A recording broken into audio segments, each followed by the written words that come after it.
I'm David Krause, co-founder of the C.S. Lewis Festival in Petoskey, Michigan. This September marks our 19th year as the world's only month-long festival. And I am happy to announce that we have renowned author Philip Yancey as our keynote speaker. Philip has written over 25 books, many of them bestsellers, and you know many of the titles. Where is God When It Hurts? The Jesus I Never Knew. What's So Amazing About Grace? This will be Philip's third appearance in Petoskey, and we couldn't be happier. I sat down with Philip for a brief interview as a prelude to this year's festival. Please enjoy the interview. So welcome. Thank you. It's great finally being able to sit down with you. I've wanted on the long list of interviews that I've been able to conduct through my career, I would have to say you're the one that I've waited the most for, simply because of all the books that I've been able to read of yours. So, Philip, tell me what's going on in your life. What are you working on right now? I am in the very last stages of writing a memoir. Well, I can still remember things. And it's taken me about 3 years. I've never had a writing project quite like this. I started, the first draft, I just wrote down everything I could remember. And that was 240,000 words. My publisher said that's 3 times too large, so you need to cut 2/3 of it. And I've got it down to about 100,000 words. And it's a new type of writing for me. Most of my writings have been idea-driven. This one is story-driven, and it happens to be my story. So it was a different experience for me. Have you thought about doing this for a while, or what prompted you to decide to do this? I've thought about it for a long time. One of my heroes as a writer is Frederick Buechner. I think you know him as well. And he says, you really only have one story. That's your story. That's why you were put on earth. And writers, even writers of faith, tend to be finding ways to express their ideas through the story, through the emergence, through the pilgrimage of settling to where they are now. And that was true of me. I grew up in a very unhealthy family and toxic church background, and that's colored everything I've written. So now I'm describing kind of the prequel to books that I've already written. This is what was going on behind the scenes that led me into those questions that I've explored in my other books. Who's the audience? Who's it intended for? People who have read my books may want to know some of the background, but that wasn't our primary audience. Our primary audience was to explain a subculture to America at large. People in New York, for example, they know that 30 to 40% of Americans have, in recent times, called themselves born again or evangelical, but they've never met one because they live in New York, you know, and they have these presumptions that come mostly from watching CNN and the news about what an evangelical is, which is very different than my own experience. And what I wanted to do was explain the subculture so that at the end of the day, they could say, okay, there are some good things and there are some bad things, but despite the bad things, the kernel of faith that lies at the core, it's like the pearl of great price that Jesus described. I grew up in a very unhealthy background, and as a writer, I've tried to peel away the things that came with that Southern racist fundamentalist subculture, and I did find a kernel that was worth devoting my life toward. And I would like to do that in a way that a New York person could read it and say, well, I don't think I want to be one of those, but now I can understand why someone does. You know, it's interesting. Your career has been defined by doubt. And how you've written about that. I'm looking at your book titles: Disappointment with God, Vanishing Grace, Where is God When It Hurts, The Jesus I Never Knew. When did you realize that these questions you were asking yourself, these doubts that you had as well, would be shared by so many other people, so many other readers? Yeah. I had no idea. Early in my career, I was fortunate enough to latch on to a person who helped form my faith. That's Dr. Paul Brand. We spent about 10 years working together, and 3 different books came out of that. And that was great for me because I could write about his faith with great confidence, while I couldn't write about my faith with confidence yet. And then I turned a corner, and that's about the time we moved to Colorado, actually, David, because we were living in Chicago. Chicago's a great place for journalism. You walk outside the door and somebody's getting mugged or something big is happening, but a bad place for introspective, introverted type writing, because car alarms are going off. It's a busy city, you know, and so we moved. We found a new place. I started exploring my own journey. What should I keep and what should I throw away from that mixed heritage that I grew up with? And I learned early on, I don't write books about something I know the answer to. I would be bored within 2 weeks for that. I write books about something I don't know the answer to.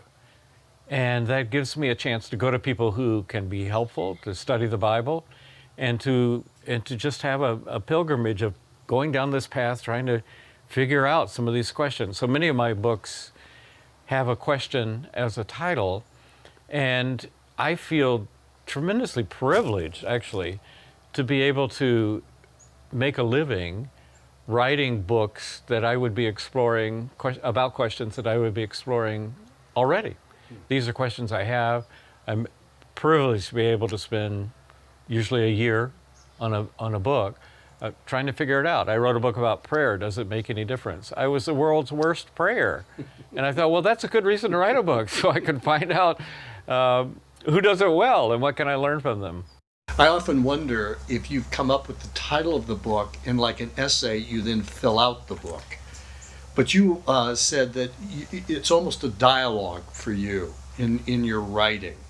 And I really, it resonated with me, particularly as it relates to how hard it is. I'm not an author, I'm a film producer, but how hard it is for an author to actually be able to get the words out. Do they tumble out like C.S. Lewis commented, almost from God? C.S. Lewis is very rare. Yeah. When I know a lot of writers, and when I ask them, they always say, I love having written. For me, the writing process divides into 3 stages. Getting ready to write, and that's the research and outlining. I do very detailed outlines before I start writing. Getting ready to write, and then composing. Having that blank screen or blank piece of paper and having to put the words down. That's the hard part for me. I love the preparatory stuff. And then the last part is editing. And I usually spend twice as much time editing the material as composing it.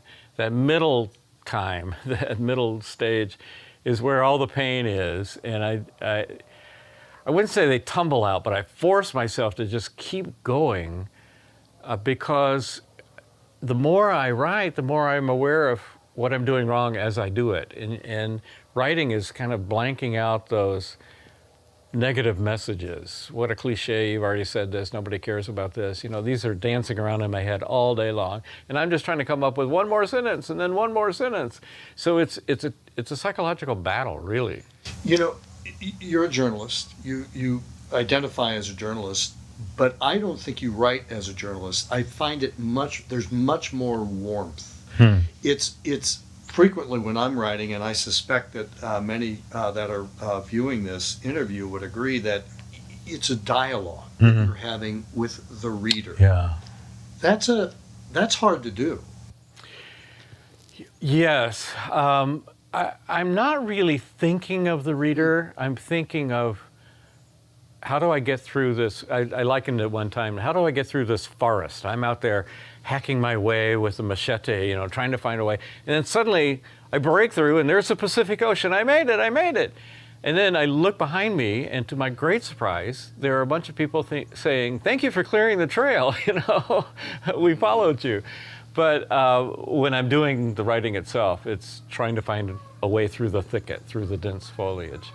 But I would have to say, the reason I identify with as a journalist, I started in magazines, and unlike C.S. Lewis, for example, I'm not a specialist. He was a specialist in medieval literature and had that incredible ability to speak to children in the Narnia series, to science fiction fans, to ordinary Brits at home in the middle of a war, not knowing what to believe about the future and what was going on. And that's what a journalist does. A journalist starts not as a specialist, but with curiosity, and can go to the experts. So when I was a magazine journalist, you know, I could write about how to ride a bicycle, or how to assemble a nuclear bomb, or, you know, whatever they give you to write about. And I could go to the experts, and my job was to make it somehow intelligible to the ordinary reader. And that's what I do. I'm not a pastor, I'm not a theologian, I'm not an academic. I've studied those things, but that's not my specialty. My specialty is to communicate the stuff up here to people like me down here. Yeah, the way you do it effectively. You talk about C.S. Lewis. When did your interest in C.S. Lewis begin? It was in college. And the college I went to was so conservative. It was the Bible college first. I went to several, but the Bible college was so conservative that they didn't allow C.S. Lewis books, because he smoked a pipe and he drank bourbon and wine and everything. Right. Well, I was one of the rebels in that college, and so that, of course, made me want to read him. You know, what's this guy got going that they're trying to stamp out? And I think my very first acquaintance was the Space Trilogy, which made the supernatural believable. Yeah. So, like a murder mystery, it just sends chills up your spine. You realize, what if this is really true? And then questions I had, like the problem of pain, grief observed, those kinds of things. Whenever I would start thinking about an issue, and then later writing about an issue, I'd always go first to C.S. Lewis to see what he had to say about it.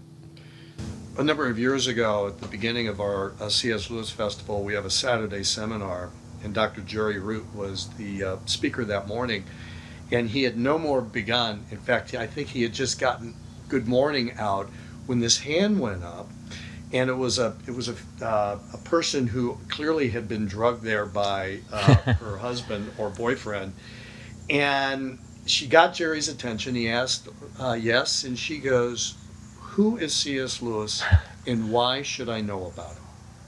My question to you is, who is C.S. Lewis, and why should I know about him? C.S. Lewis is the greatest apologist of modern times. And an apologist is someone who can explain the faith in a winsome and convincing way. And it's kind of sad in a way that he's been dead for what, 57 years, something like that. And it's sad that no one has come along and taken that mantle in the same way. But he was raised as he was an atheist when he was a young man, had terrible experiences in World War I in the trenches, and then gradually was convinced through his friendship with people like J.R.R. Tolkien and Charles Williams, became convinced that although the Christian story sounded a lot like myths that you see in various literature, Norse mythology, German mythology, there was a difference. This myth was true. It was a true story that God wanted to communicate with us, and the best way God could communicate with human beings was to become a human being. And then, shock of all shocks, that Son of God was killed and voluntarily gave his life. It was an incredible story that captured him, and ultimately he became convinced that it was true. So he's primarily known as an apologist, kind of a lay theologian, I guess you would say. But he was incredibly creative. So in the war, children would leave London to go to safer places while the bombing was taking place. He had some of those children in his own home and started telling them stories, and eventually that grew into the Narnia tales, which have sold millions and millions. A friend of mine in publishing went in New York streets and went to different bookshops. And that day he bought, I think, 56 different books, completely different books by C.S. Lewis, still in print, some 50 years after his death. I mean, what author can you say that about? And at the same time, he kept up his scholarly pursuits and wrote for the Oxford Dictionary of English Literature. He wrote one of the volumes. Was a Don in Cambridge and Oxford as well.